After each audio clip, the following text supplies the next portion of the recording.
Praise the lord అందరికీ.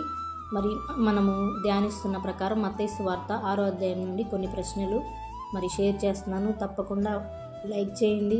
వీలైతే ఆన్సర్ని కామెంట్ చేయడానికి ట్రై చేయండి. ఒకవేళ మీకు కుదరకపోయినా మీకు ఆన్సర్లు తెలుసు అనిపించినా ఒక లైక్ అయితే ఇవ్వండి.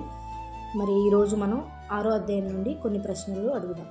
మొదటి ప్రశ్న, మనుషులకు కనబడవలనని వారి ఎదుట మీ నీతి కార్యము చేయకుండా ఏమి చేయాలి? ఆప్షన్స్ని బట్టి మీ ఆన్సర్ కామెంట్ చేయండి. రెండవ ప్రశ్న, నీవు ధర్మము చేయనప్పుడు మనుషుల వలన ఘనత నొందవలనని వేషధారులు సమాజ మందిరంలోనూ వీధుల్లోనూ చేయులాగున నీ ముందర ఏమి చేయకూడదు? మీ ఆన్సర్ కామెంట్ చేయండి. మూడవ ప్రశ్న, నీవు ప్రార్థన చేయనప్పుడు నీ గదిలోనికి వెళ్ళి తలుపు వేసి రహస్యమందున్న ఎవరికి ప్రార్థన చేయాలి? యేసుక్రీస్తు, తండ్రికి, మరియకు, పరిశుద్ధాత్మకు. మీ ఆన్సర్ కామెంట్ చేయండి. నాలుగవ ప్రశ్న, మీరు ఉపవాసము చేయనప్పుడు ఎవరి వలె దుఃఖముఖులై ఉండకుడి? విశ్వాసులు, మనుష్యులు, అన్యజనులు, వేషధారులు.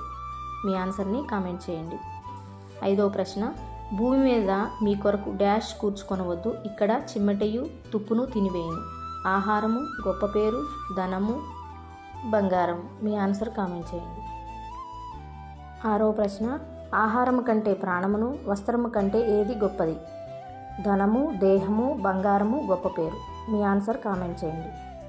ఏడవ ప్రశ్న, సమస్త వైభవముతో కూడిన సొలొమోను సహితము దేని వలె అలంకరింపబడలేదు?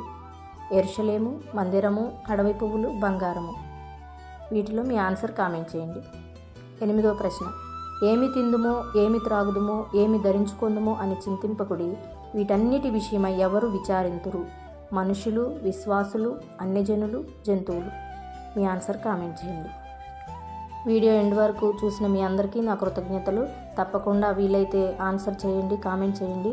Thank you for watching. Praise the lord.